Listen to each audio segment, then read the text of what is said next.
se eu pudesse colocar um título nessa mensagem, seria Qual Igreja?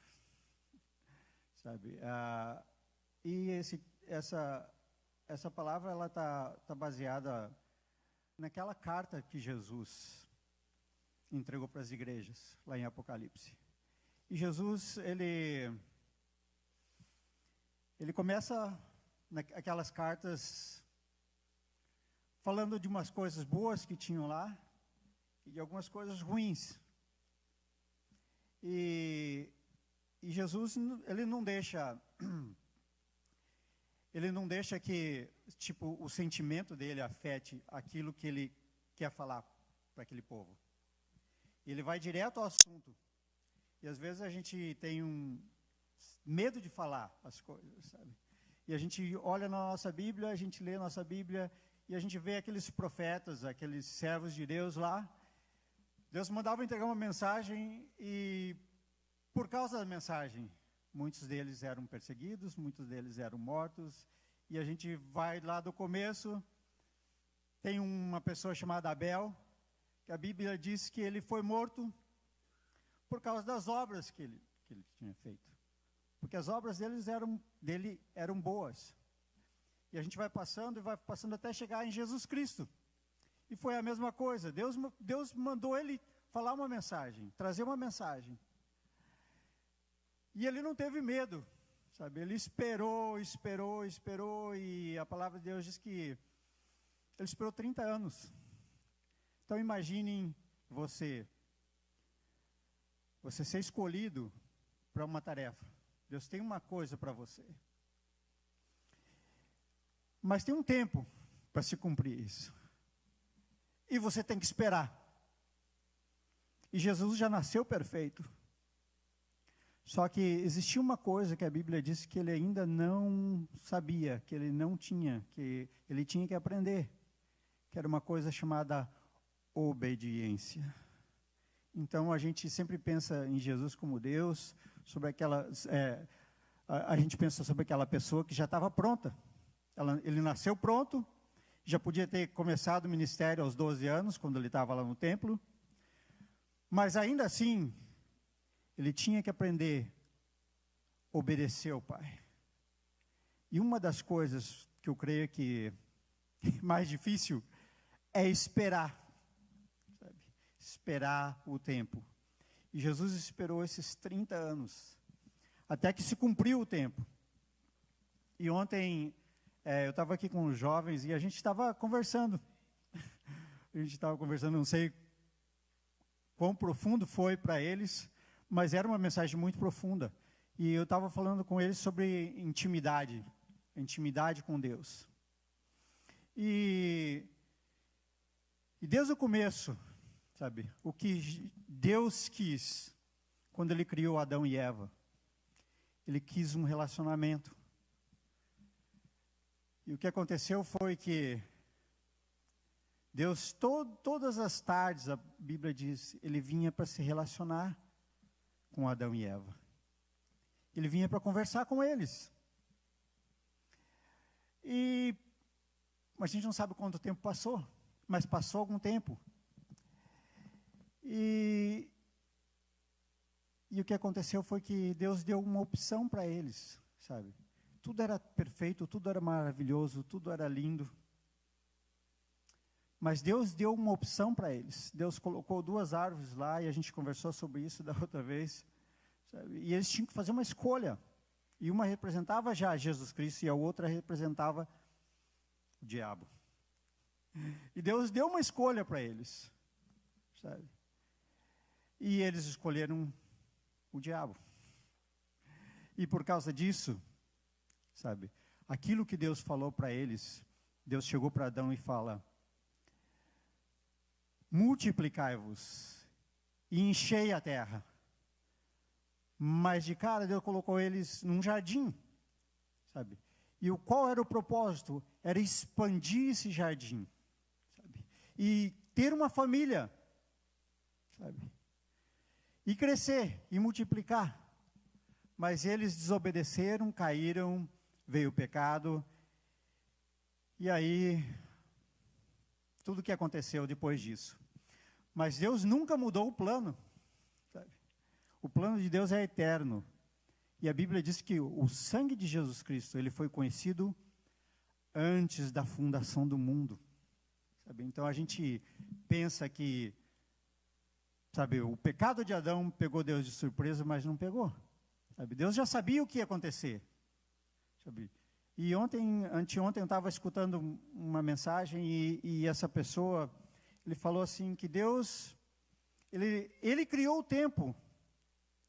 Então a gente não pode pensar em Deus como alguém que viu o tempo ou ele está sujeito ao tempo. Ele criou o tempo. Então ele já sabia, antes de criar tudo, ele já sabia o que ia acontecer. Ele já sabia que o homem ia pecar.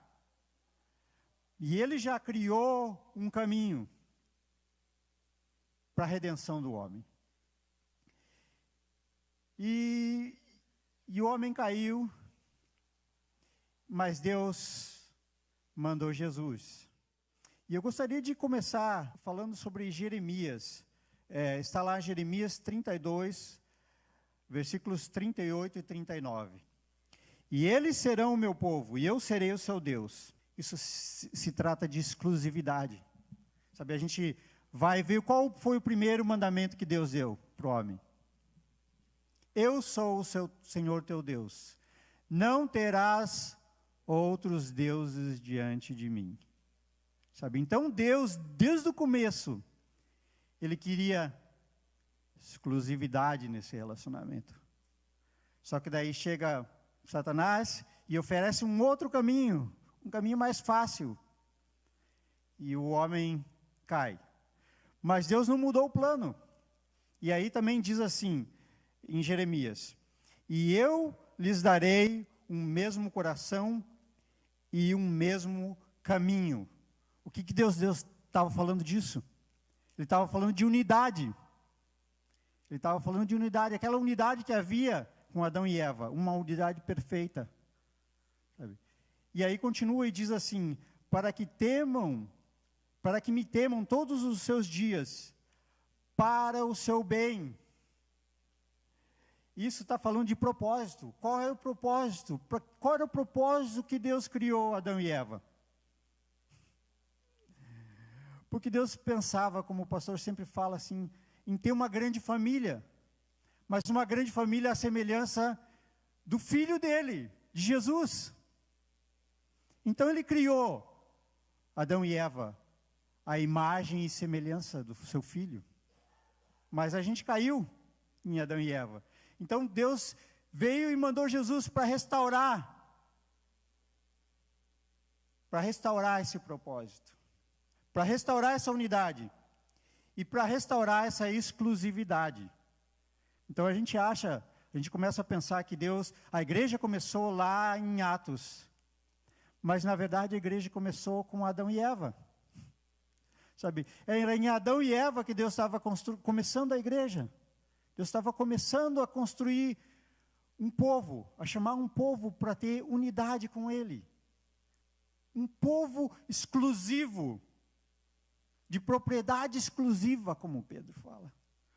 E Deus, em Jesus, Ele começa a igreja, que a gente conhece. E igreja vem do grego eclesia, que quer dizer assembleia, ou seja, um ajuntamento.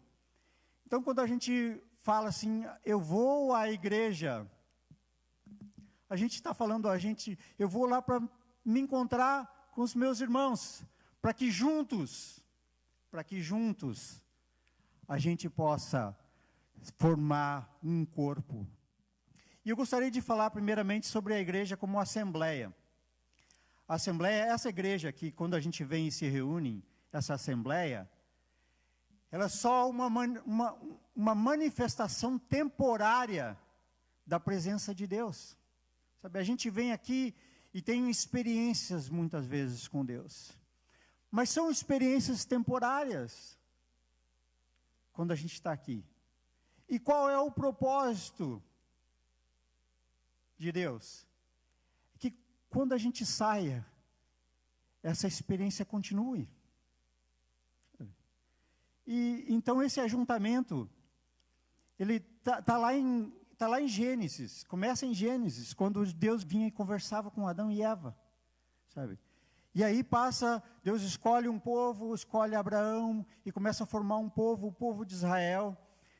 E Deus se apresenta para ele, Abraão começa a andar com Deus. E Abraão anda tanto com Deus que Deus chama ele de meu amigo. Sabe, quando Jesus aparece com os anjos lá, conversando com Abraão, e eles vêm para destruir Sodoma e Gomorra, Jesus fala assim: eu poderia ocultar de Abraão aquilo que eu estou para fazer? Sabe? Jesus mesmo já estava demonstrando, sabe, que ele queria ter uma amizade profunda conosco. Através da vida de Abraão, a gente pode ver que Abraão andou com Deus, sabe? Do momento em que Deus chama ele, sai da tua terra, da tua parentela, e vai para um lugar que eu vou te falar. Abraão não hesitou, ele saiu. E essa talvez seja a parte mais difícil para nós. Quando Deus nos chama a abandonar tudo para seguir Ele. Sabe? Muitas vezes a gente hesita e a gente não quer, porque vai custar tudo. Sabe? E quando Jesus diz assim, todo aquele que quer me seguir, sabe, primeira coisa, você tem que negar-se a si mesmo. Esse é o primeiro passo. E depois tomar a sua cruz e vir após mim. E aonde eu estiver, você estará. A igreja como assembleia, Deus primeiro formou aquele povo, e aí Ele dá todas as leis para Moisés, e aí Deus mostra para ele como ia ser a tenda, e fala para ele, vai e construa uma tenda, um tabernáculo. E aí o que acontecia lá naquela tenda de Moisés? A glória do Senhor vinha, sabe, naquele lugar. E Moisés não podia entrar, porque a glória de Deus enchia aquele lugar. Mas se a gente vai ver o que era isso, essa tenda ela estava fora da congregação.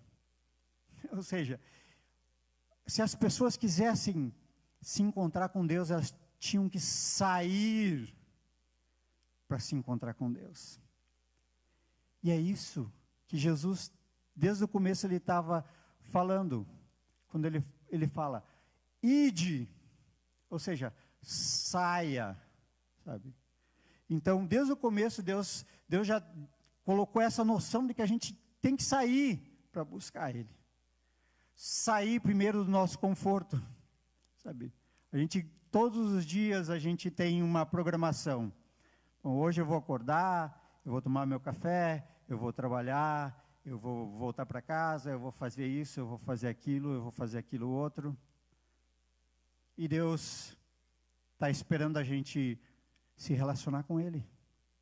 Sabe? Então, qual é o tempo que a gente tem gasto com Jesus de relacionamento diário?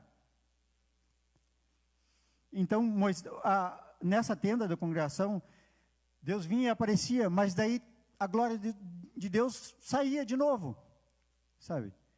E aí depois vem Salomão. E Salomão constrói um templo.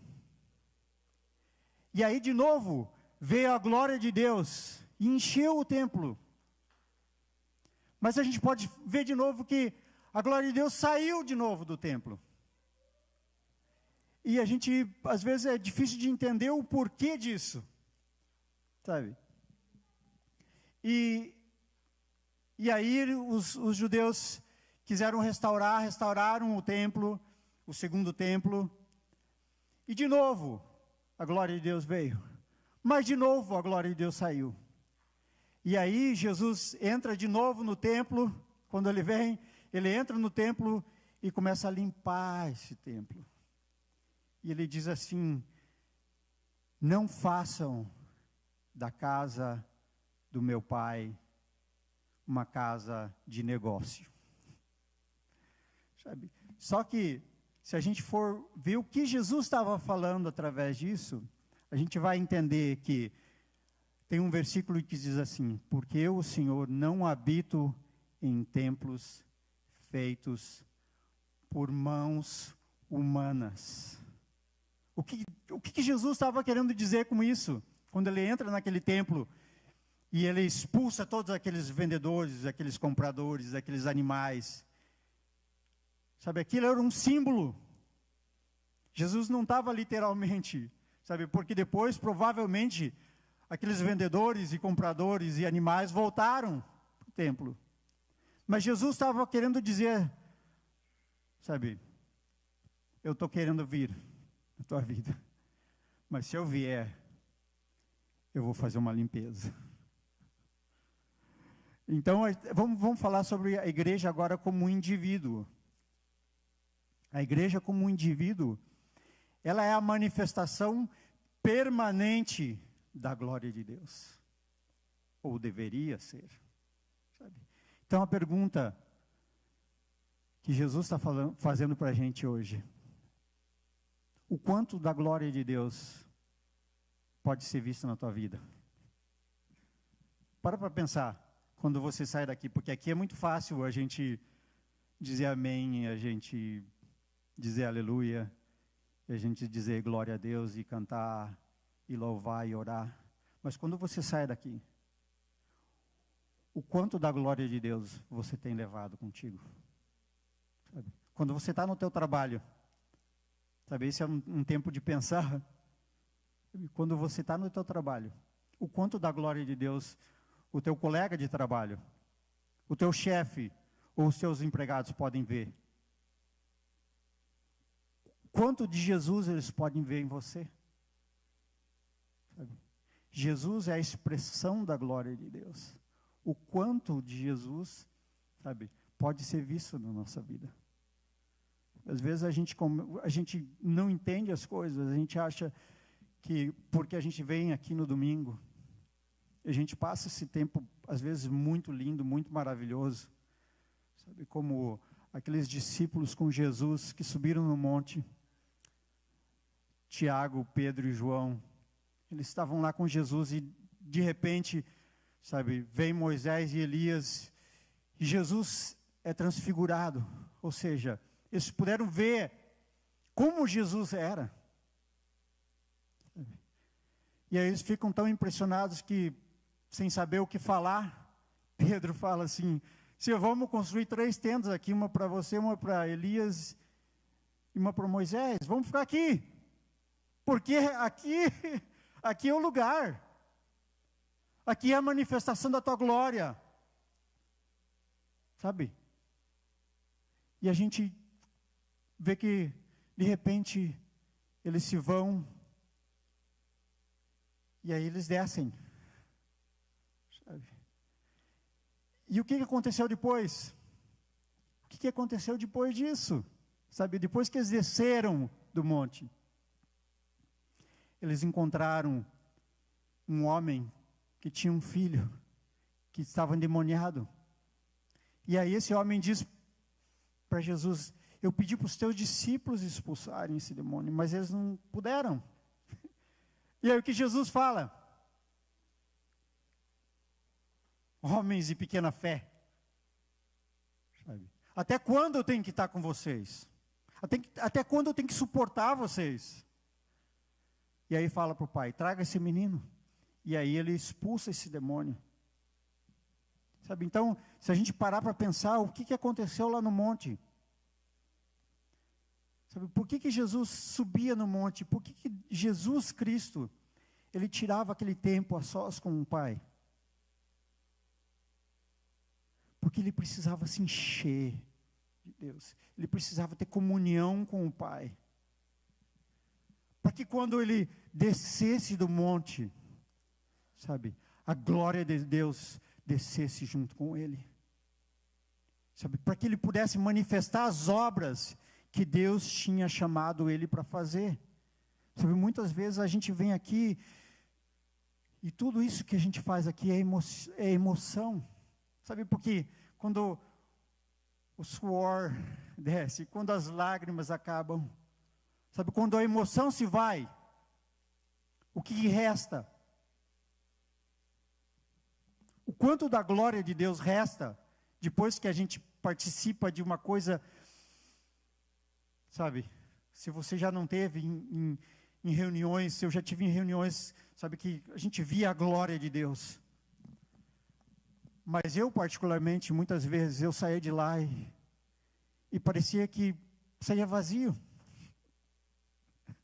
Sabe, a gente não entende que o propósito, sabe, quando a gente tem essa comunhão com Deus, é que a gente se encha, porque a gente sobe no monte para encontrar Jesus, e a gente desce no vale, para levar Jesus para as pessoas.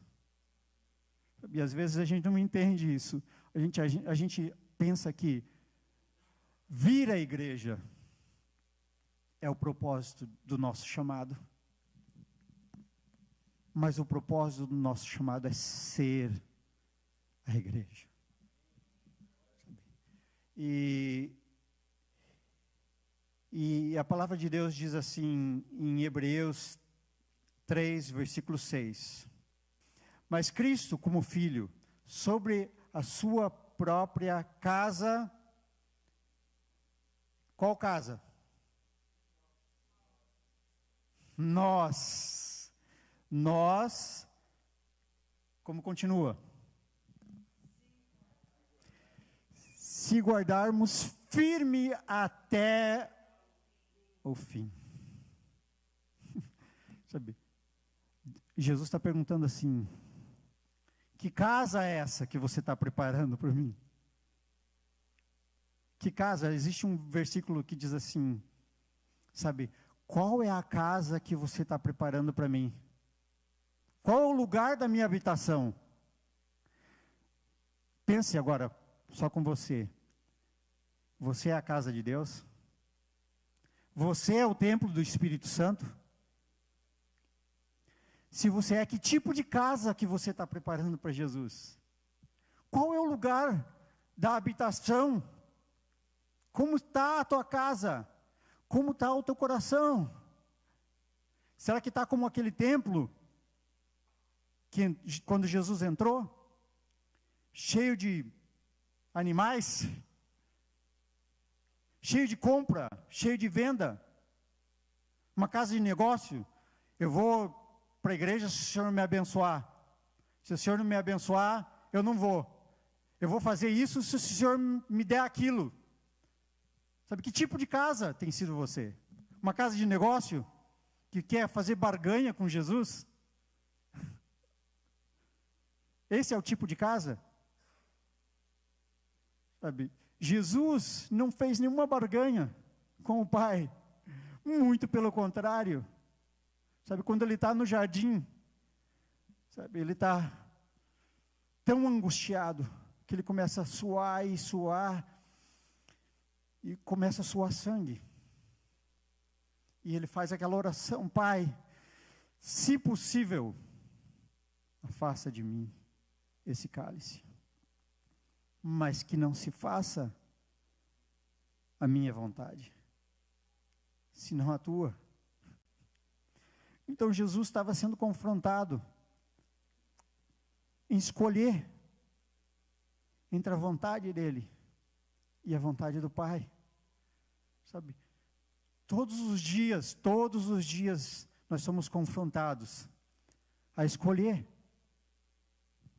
a nossa vontade e a vontade de Jesus, a vontade de Deus. E aí você me pergunta, mas qual que é a vontade de Deus para mim? Sabe, como eu posso saber qual é a vontade de Deus para a minha vida? Ontem a gente estava conversando com os jovens e foi muito interessante, porque a gente conversou sobre isso também. Sabe, como que você pode saber? Sabe, como você sabe da vida do teu melhor amigo, da tua melhor amiga? Como? se relacionando. Sabe? Não existe maneira de saber o que Deus tem para você se você não se relacionar com Ele. Sabe? Só que isso é pessoal. Sabe? Não é esse tempo aqui que a gente tem. Sabe? Que se você vai, de repente, descobrir aquilo. Deus pode falar e Deus fala. E eu sou prova disso, porque muitas vezes na igreja, Deus falou comigo. Alguém se levantava e falava, Deus está falando isso, isso, isso para você. E as coisas se cumpriram. Tem se cumprido ao longo do tempo. Sabe? Deus vai te dar isso, isso, isso. E Deus vem dando essas coisas. Sabe? Mas qual é o propósito maior disso? Sabe? É esse relacionamento íntimo com Jesus, diário. Sabe? Quanto tempo você tem gasto com Jesus? Sabe? Será que Jesus é teu amigo mesmo? Sabe? Você tem confidenciado, sabe, as suas dores, as suas angústias, os teus pesares, os teus sofrimentos, as suas alegrias com Ele? Quanto tempo você tem gasto com Ele, conversando com Jesus? Sabe, desde o começo eu parecia muito maluco, porque,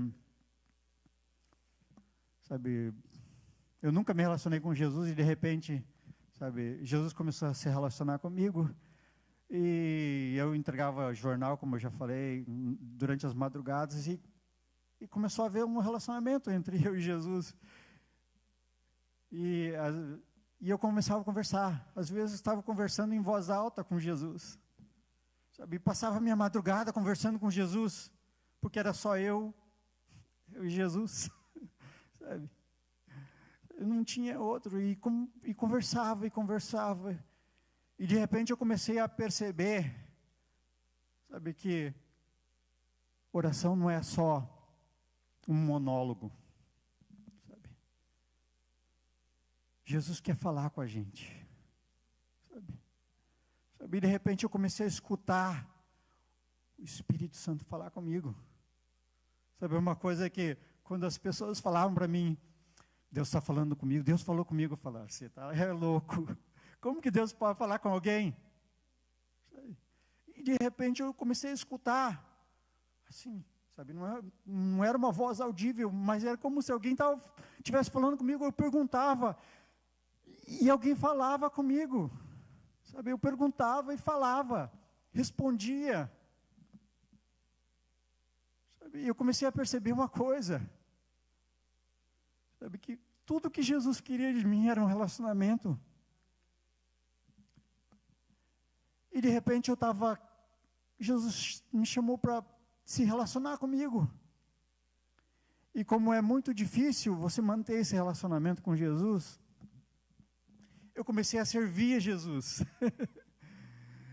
e eu comecei a servir na igreja. E era praticamente de domingo a domingo, sabe? E comecei a virar um servo, e um servo muito bom, e um servo muito fiel, mas um servo. E um dia, sabe, e Deus me deu dons, Deus me deu, sabe, me deu um chamado, e eu estava exercendo esses dons, exercendo esse chamado. E eu via muitas vezes a glória de Deus, eu falava, as coisas aconteciam. Eu orava, as pessoas eram libertas. Sabe, muitas coisas acontecendo. E eu comecei a me emocionar. Sabe, porque isso causa uma emoção muito grande. Sabe, e eu não entendia nada, eu não distinguia a mão direita da mão esquerda, como diz a palavra de Deus. E muito emocionado, eu comecei a buscar esses pregadores extremamente pentecostais, e comecei a seguir esse movimento, e as coisas aconteciam até que um dia, pela misericórdia de Deus, o Espírito Santo falou assim, claramente para mim, para, porque você está errando o caminho. E aí, a primeira vez que ele falou, eu falei assim, isso é loucura. O que eu estou fazendo está acontecendo, eu imponho a mão e a pessoa é liberta, eu oro, a pessoa é curada, eu oro. Deus fala através de mim, por profecia. Isso é loucura, como que eu vou parar? Isso não existe. Mas de novo o Espírito Santo falou, para, você está errando o caminho. E eu de novo comecei a brigar com Deus, eu não posso parar. Sabe, está tudo acontecendo como, isso é loucura. E a terceira vez, o Espírito Santo fala. E aí eu obedeço. E eu parei. E Deus começou a ministrar isso para mim. Sabe, que eu estava servindo. E eu estava fazendo as coisas. Eu estava profetizando. E eu estava vendo as coisas diante dos meus olhos acontecer. Mas um dia eu me deparei com aquele texto que Jesus fala assim, que muitos vão vir até Ele e vão dizer, em Teu nome eu profetizei, em Teu nome eu expulsei demônio, em Teu nome eu curei, em Teu nome eu preguei. Sabe? E o Espírito Santo começou a me convencer que eu estava fazendo tudo aquilo. Mas eu estava errando o caminho. Porque a motivação que estava me levando a fazer aquilo não era fazer a vontade do Pai. E muitas vezes eu errei. Então quando eu parei, Deus começou a mostrar meu coração.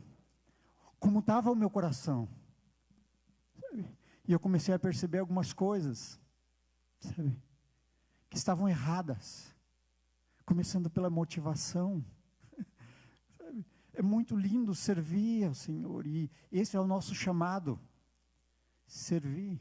Jesus, quando Ele está lavando os pés dos discípulos, Ele está dando exemplo de servir. E Ele diz, se eu que sou o mestre, se eu que sou o Senhor, eu estou fazendo isso com vocês, vocês devem servir uns aos outros, lavar os pés uns dos outros. Mas Jesus não veio para chamar servos. Sabe?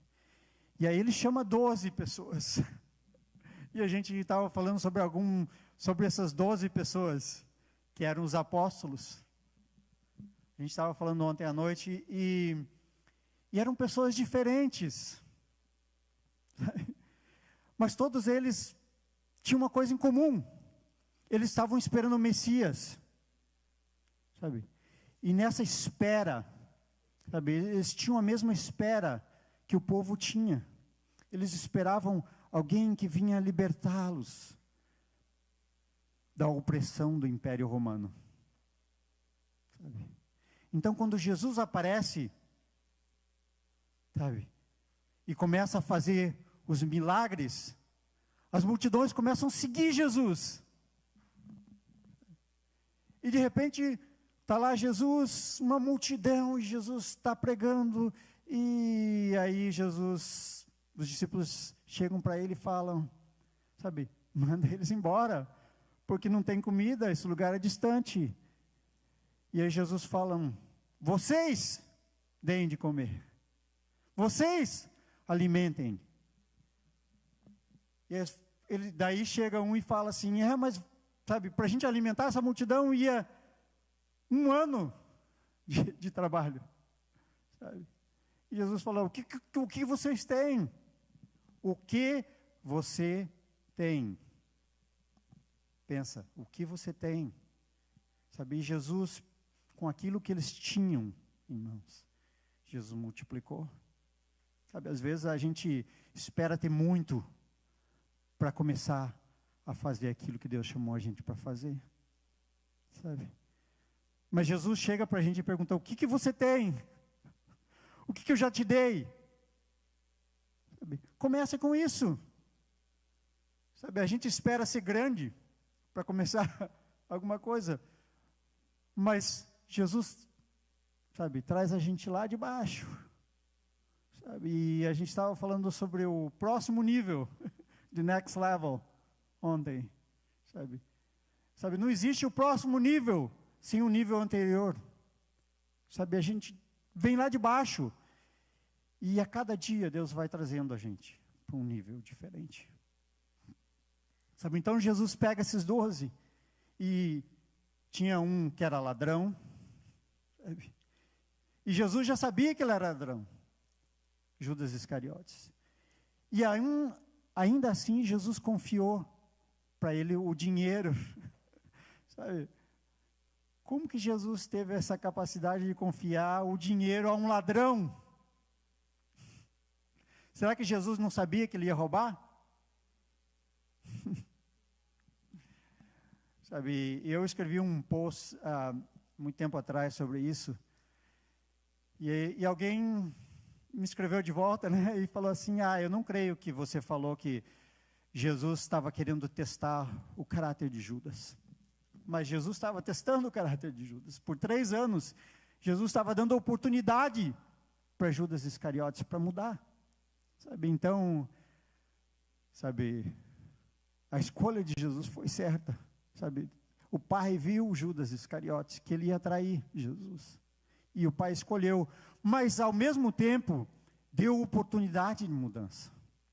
Mas daí a gente vê uns outros lá, sabe, 2 irmãos que estavam caminhando junto com Jesus, indo para Jerusalém, e Jesus fala assim, vamos nessa cidade e arranja um lugar para a gente ficar essa noite e tal. E aí eles chegam na cidade, e a cidade não quer receber Jesus, e aí os discípulos, como eu, assim, muito fervorosos, chegam para Jesus e falam assim, o senhor quer que a gente ore para descer fogo do céu e consumir essa cidade? E de novo Jesus dá uma chamada neles e fala assim, vocês não sabem de que espírito vocês, qual o espírito que vocês pertencem. Sabe, provavelmente eles lembravam de Elias, quando Elias chamava fogo do céu e consumia aquelas pessoas. E eles pensaram que era para isso que Jesus veio, chamar eles para consumir, para matar aquelas pessoas. E Jesus fala assim, não, eu não vim para matar, eu vim para salvar. Então vocês têm que entender isso. Jesus, na casa de Marta e Maria, e está lá Maria aos pés de Jesus, escutando Jesus, tendo um relacionamento íntimo com Jesus, escutando aquilo que Jesus tinha para falar para ela. E Marta está servindo. E aí ela fica nervosa e vai lá e fala para Jesus, Jesus, olha para essa minha irmã. Sabe, eu estou aqui me matando, servindo. E ela está aí. E aí Jesus fala para ela, Marta, você está preocupado com tanta coisa, mas uma só. Sabe, uma só é suficiente, uma só te basta. E Maria escolheu essa parte, que é estar aos meus pés, para ter um relacionamento comigo. E isso ninguém vai tirar dela. Sabe, às vezes a gente acha que nosso serviço basta. Mas não é isso que Jesus veio. Jesus não veio para chamar serviçais, servos. Sabe, e se a gente continua assim, a gente vai ver que Jesus fala assim para os discípulos dele, eu já não vos chamo servos. Porque o servo, ele não sabe o que o Senhor está fazendo. Mas eu tenho chamado vocês de amigos, porque os amigos sabem. Então a minha pergunta para você é, o que o Senhor está fazendo? O que o Senhor te chamou a fazer? Qual é o teu dom? Qual é o teu chamado? Qual é o teu ministério? Para que Jesus chamou você a servir? Aqui, na Assembleia, aqui, no corpo, lá fora, qual é o teu chamado? Você não sabe? Aqui, está aqui, sabe? Tem como você saber. É através desse relacionamento com Jesus. Sabe, Jesus Ele quer confidenciar, Ele quer falar para você as coisas que o Pai tem para você. Sabe, Ele quer te chamar de amigo. Assim como Abraão andou com Deus. E ele foi chamado amigo de Deus. Sabe? João andou com Jesus. E ele foi chamado amigo de Jesus. Sabe? E Jesus começa a confidenciar a esse amigo dele, a esse amigo íntimo. Apocalipse. Sabe? Ele não falou para os outros. Por que ele falou para João? Por causa da intimidade de João com ele. Sabe? E Jesus começa a falar. E para cada igreja dessa. Sabe? Lembra que o título dessa mensagem era qual igreja? Sabe? Qual igreja você é? Sabe? Você é a igreja de Deus. Se é que você é. Sabe? Você é o corpo de Cristo. Se é que você é. Você é o templo do Espírito Santo. Se é que você é. Sabe? Você tem que ter certeza disso, meu irmão, minha irmã. Sabe? Mas se você é, qual igreja? Que tipo de igreja você é? Sabe? Então, vamos bem rapidinho a Apocalipse 2, e ele diz assim, e eu quero passar rapidamente por essas igrejas. Tenha em mente que Jesus falou sobre 7 igrejas, 7, entendeu? Não são 8, sabe? Talvez você se considere a 8ª igreja de Jesus Cristo, ou a 8ª maravilha do mundo, mas não existe, só existem 7, sabe? Então, em uma delas você vai estar, sabe? E Jesus fala assim para a igreja de Éfeso, que era uma igreja que as primeiras obras dessa igreja eram obras de amor, sabe?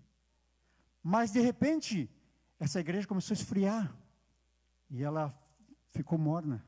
E aí, do amor ao Senhor da obra, se transformou em amor às obras do Senhor. Sabe? E Jesus vem e fala, se arrependa, sabe? Volta ao primeiro amor. E aí ele fala para a igreja de Pérgamo, você é fiel, porém no meio de vocês tem falsas doutrinas, falsos ensinamentos.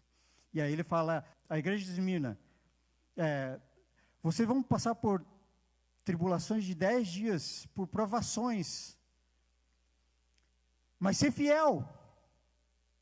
E aí ele fala para a igreja de Tiatira, sabe, você tem boas obras, você tem amor, serviço, perseverança, mas no meio de vocês você tem falsa profecia, falso ensinamento. E você tem ensinos de demônios. Sabe? Ensinos que não vêm de Jesus, que não vêm de Deus. E aí ele vai para essa igreja de Sardes.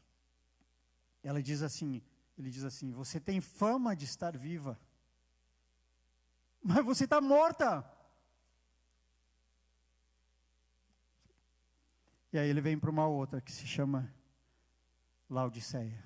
Ele diz assim, você se acha rica, você se acha poderosa, mas você é pobre, cega, você é nua. Se arrependa, se arrependa. Mas daí ele fala sobre uma outra igreja, a igreja de Filadélfia, que é o que eu gostaria de falar um pouquinho mais sobre isso. Filadélfia quer dizer a igreja do amor fraternal, sabe? E a gente pode ver ali que Jesus, ele não fala nada de mal dessa igreja, mas ele fala uma coisa dessa igreja. Ele fala, eu sei que vocês são fracos. E às vezes a gente acha que fraqueza é uma coisa ruim. Só que se a gente for pegar um cara que era o cara mais forte do Novo Testamento, que é Paulo, enquanto ele era Saulo, ele era extremamente forte. extremamente poderoso. Mas vem Jesus, e aí Jesus começa a transformar a vida dele. E daquele cara arrogante, soberbo, ele começa a ser humilhado e se humilhar. E aí ele escreve, ele diz assim, sabe? Quando eu sou fraco, então eu sou forte. Por quê? Porque o poder de Deus se aperfeiçoa na minha fraqueza. Sabe, às vezes a gente não entende o porquê que Deus coloca a gente no chão. Por que Deus tira tudo aquilo que a gente confia. Sabe? Tudo aquilo que faz com que a gente fique morno. Sabe? Então, às vezes, Deus nos faz fraco. Às vezes, Deus tira tudo aquilo que a gente confia. Porque Ele quer ser forte através da gente. Sabe? Então, essa é a igreja de Filadélfia. Jesus diz, vocês são fracos. Mas, na verdade, diante de Deus, era uma igreja forte. E Jesus faz uma promessa para eles. E essa é uma promessa complicada, porque entra num assunto bem complicado para a igreja, que é a tribulação, que é a grande tribulação. E Jesus faz uma promessa para essa igreja. E Jesus diz, eu não vou deixar vocês passar pela hora da tribulação que está vindo sobre toda a terra. Eu não vou deixar você passar. E eu era uma das pessoas que não cria no pré-tribulacionismo, sabe? No arrebatamento antes da tribulação. Eu não cria. Porque eu havia lido alguns textos e não conseguia entender o que Jesus estava falando, sabe? E se você me perguntar hoje, o que você crê antes, durante e depois, eu vou te dizer assim, eu creio no antes, no durante e no depois. Porque Jesus está garantindo, sabe? E Paulo também fala em Tessalonicenses, sabe? Que Jesus vai soar a trombeta e Jesus vai vir buscar a igreja. Qual igreja? Qual igreja que Jesus está vindo buscar? Sabe? E Jesus dá essa garantia para essa igreja, sabe?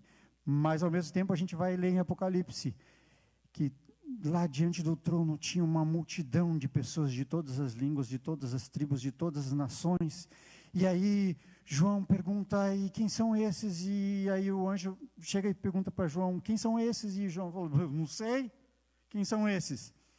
E o anjo fala para ele, esses foram os que vieram da grande tribulação, que foram lavados no sangue do Cordeiro, porque eles não amaram a própria vida, sabe?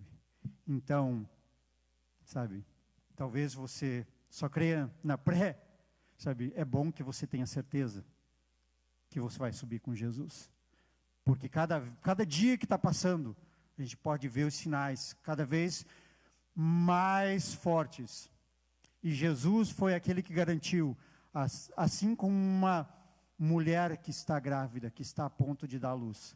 Quando começa a contração, não tem mais volta.